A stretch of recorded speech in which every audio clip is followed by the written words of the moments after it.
찬란하게 빛나는 상하이의 밤, 대륙의 기적이라 칭송받던 그 풍경. 하지만 이게 정말 진짜일까요? 아니면 곧 사라질 신기루일까요? 화려함은 여기까지. 지금 이곳은 꿈이 깨진 뒤에 차가운 현실입니다.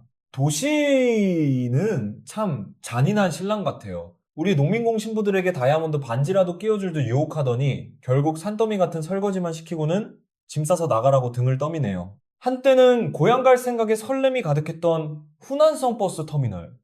하지만 지금 이곳에 흐르는 건 춘절의 흥겨움이 아니라 지독한 우울함뿐입니다. 희망을 잃고 떠나는 사람들, 초점 없는 눈동자, 무거운 발걸음, 마치 실사판 오징어 게임에서 탈락한 이들의 행렬 같습니다. 여기가 설마 부산행 열차 타는 곳은 아니겠죠? 여기 화려한 마천루 아래에 짐을 싼 한 남자가 있습니다. 50세 리씨. 그의 손엔 30년 타향살이가 담긴 낡은 가방뿐이죠. 테이프로 겨우 붙인 손잡이, 제멋대로 돌아가는 바퀴. 이 가방은 곧 무너질 중국 경제의 자화상일까요? 고향으로 돌아가는 길. 하지만 그곳엔 설렘이 아닌 패배의 쓴맛만이 기다리고 있습니다. 이제 게임은 끝난 걸까요? 25년 전 그는 누구보다 뜨거운 꿈을 안고 이 도시를 찾았습니다. 세상이 모두 자기 것만 같았죠. 자신이 쌓아 올린 마천루들이 이제는 그를 밀어내고 있습니다. 3억 명의 현실판 오징어 게임, 그 비극의 서막입니다. 경비원, 거기, 여긴 자네 같은 사람이 기웃거릴 곳이 아니라고, 저리 가! 내레이터, 리 씨는 중국의 스카이라인을 직접 만들었습니다. 하지만 그 거대한 스카이라인 안에 정작 그가 누울 방은 화장실 한 칸조차 없죠. 내레이터. 그리고 어느 날 거대한 성장의 기계가 예고 없이 멈춰섰습니다. 내레이터. 단 한 장의 해고 통지서. 그 종이 한 장에 25년간 바친 땀방울이 허공으로 흩어집니다. 리씨, 도시는 내 젊음을 빨아먹고 껍데기만 뱉었어요. 다 단물 빠진 껌처럼요. 이제 우리는 어디로 가야 합니까? 여기 이 신분증이 보이십니까? 중국의 화려한 도시를 건설한 주역들이지만 시스템상 그들의 등급은 고작 커먼에 불과합니다. 도시에 살아도 도시인이 아닙니다. 연금과 보험은 다른 세상 이야기죠. 그들에게 돌아온 보상은 고작 공허한 응원의 박수뿐이었습니다. 일자리는 신기루처럼 사라졌습니다. 이제 리 씨의 지갑에서 나오는 건 돈이 아니라 씁쓸한 먼지뿐입니다. 고향의 부모님과 아이들에게 보내려던 마지막 희망도 잔액 부족이라는 차가운 네 글자에 무너져 내립니다. 결국 그는 짐을 쌉니다. 찬란했던 도시의 불빛이 멀어질수록 리 씨의 눈동자엔 회한의 눈물이 차오릅니다. 보이십니까? 중국 전역이 붉은색으로 물들고 있습니다. 도시에서 시골로 거대한 인구 이동이 시작된 겁니다. 이건 리 씨만의 문제가 아닙니다. 3억 명이 단체로 귀향 중 명절 귀경길 정체보다 무서운 실직길 정체가 벌어지고 있습니다. 그들을 지탱하던 부동산 신화는 이미 끝났습니다. 도미노처럼 무너지는 거대 기업들, 그 파편은 고스란히 하층민들에게 튀었습니다. 세계의 공장이라 불리던 영광은 어디로 갔을까요? 굳게 닫힌 문 앞에는 오직 임대문의 종이만 쓸쓸하게 펄럭입니다. 희망을 찾아 상경했던 이들은 이제 생존을 위해 짐을 쌉니다. 현대판 피난길, 이 게임의 끝엔 과연 무엇이 남을까요? 단순한 불경기가 아닙니다. 사회 붕괴 예고편이죠. 팝콘 먹을 때가 아닙니다, 여러분. 여러분이 만약 25년 다닌 회사에서 퇴직금 0원 받고 잘린다면 어떤 기분일지 댓글로 남겨주세요. 중국 내 농민공 인구는 약 2억 9천만 명. 일본 전체 인구의 2배가 넘는 이 거대한 숫자가 화면 뚫고 나갈 기세로 폭발하고 있습니다. 지난 30년 중국의 화려한 경제 성장 그래프, 그 이면에는 농민공들의 뼈를 갈아 넣은 희생이 있었습니다. 말 그대로 뼈를 갈아 만든 성장이죠. 상황이 이런데도 베이징 통계국은 입을 꾹 닫았습니다. 청년 실업률? 아몰랑? 이제 공개 안 해. 과연 무엇이 두려운 걸까요? 청년 실업률 20% 돌파.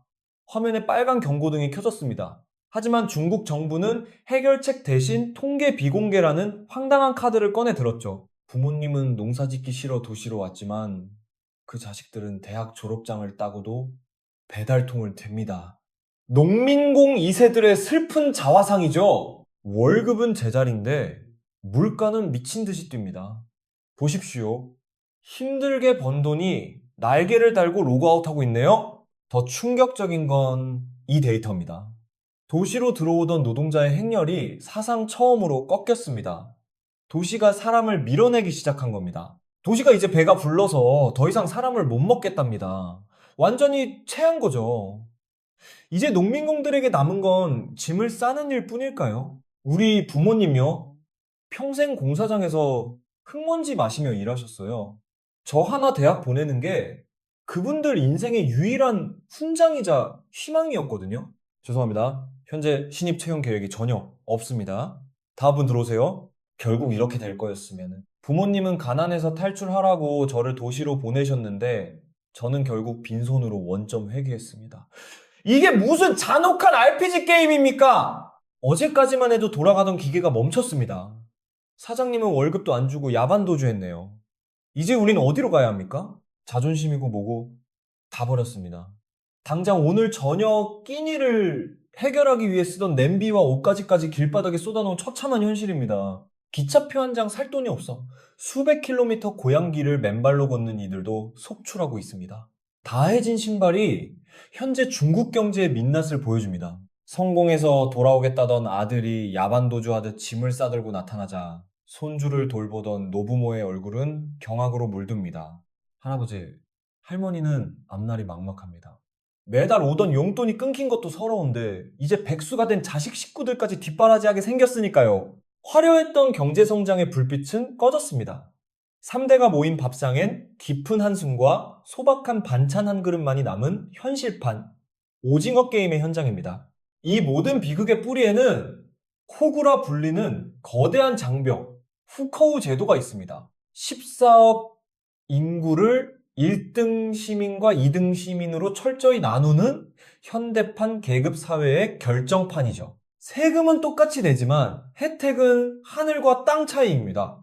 이 기형적인 시속 게임에서 농민공들은 속절없이 바닥으로 추락합니다. 아이들의 미래조차 부모의 신분에 의해 결정됩니다. 농민공 자녀에겐 학교 문턱조차 허락되지 않는 것이 현실입니다. 아파도 병원은 꿈도 못 꿉니다. 그들이 할 수 있는 건 고작 약국에서 산 파스 한 장의 고통을 맡기는 것 뿐이죠. 필요할 땐 건전지처럼 쓰고 다 쓰면 폐건전지 수거함도 없이 그냥 버리는 시스템. 이것이 바로 3억 명 중국 농민공들이 마주한 잔혹한 현실입니다. 중국 경제의 심장을 멈추게 한 치명적인 두 가지 펀치. 첫 번째, 끝을 알 수 없는 부동산 붕괴. 두 번째, 전 세계를 경악게 한 죄로 코로나의 저주입니다. 화려했던 건설 신화는 먼지처럼 사라지고 방역복을 입은 이들의 강압적인 통제 아래 골목 상권은 처참하게 무너져 내렸습니다. 믿었던 중소기업 사장들마저 줄도산하며 길거리로 나앉는 상황. 이제 중국 경제의 엔진은 완전히 꺼져가고 있습니다. 하지만 중국 당국은 여전히 눈 가리고 아웅식입니다. 사회 안전망? 그게 뭐죠? 먹는 건가요? 라며 비웃는 듯한 이 태도가 진정한 위기의 시작입니다. 자, 여기서부터는 정말 심각합니다. 이건 단순히 남의 집 불구경을 할 때가 아닙니다. 중국 내부의 불안정은 곧 검은 연기처럼 국경을 넘어 한국과 일본으로 빠르게 번져올 것입니다. 일자리를 잃고 벼랑 끝에 몰린 3억 명의 인파가 거대한 파도가 되어 사회 전체를 집어삼키는 상상을 해보십시오. 이미 곳곳에서 터져나오는 분노와 저항의 불꽃들, 사회적 대혼란의 전조가 우리 눈앞에 펼쳐지고 있습니다. 중국에 진출한 우리 기업들의 로고가 흔들리고 있습니다. 공급망 붕괴라는 거대한 재앙이 시작된 겁니다. 옆집에 불이 났는데 우리 집 스프링클러는 잘 작동하나요?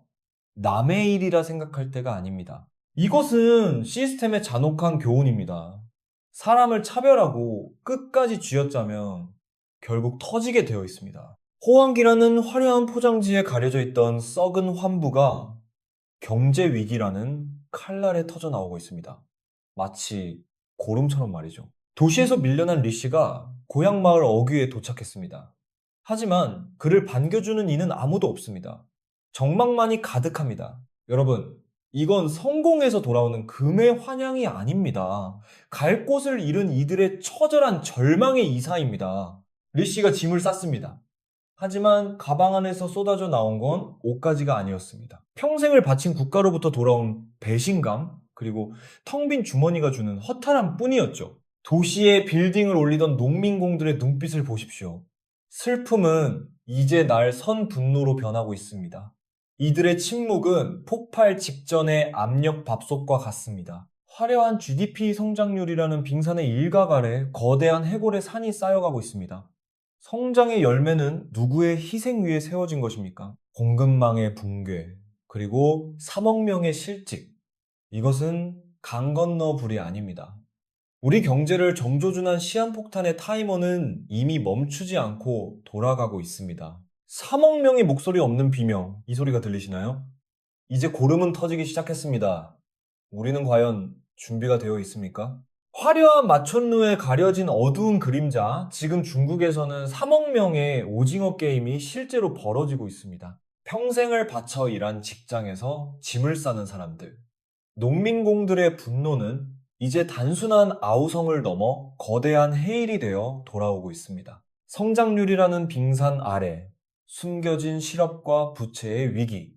이것은 단순한 중국의 문제가 아닙니다.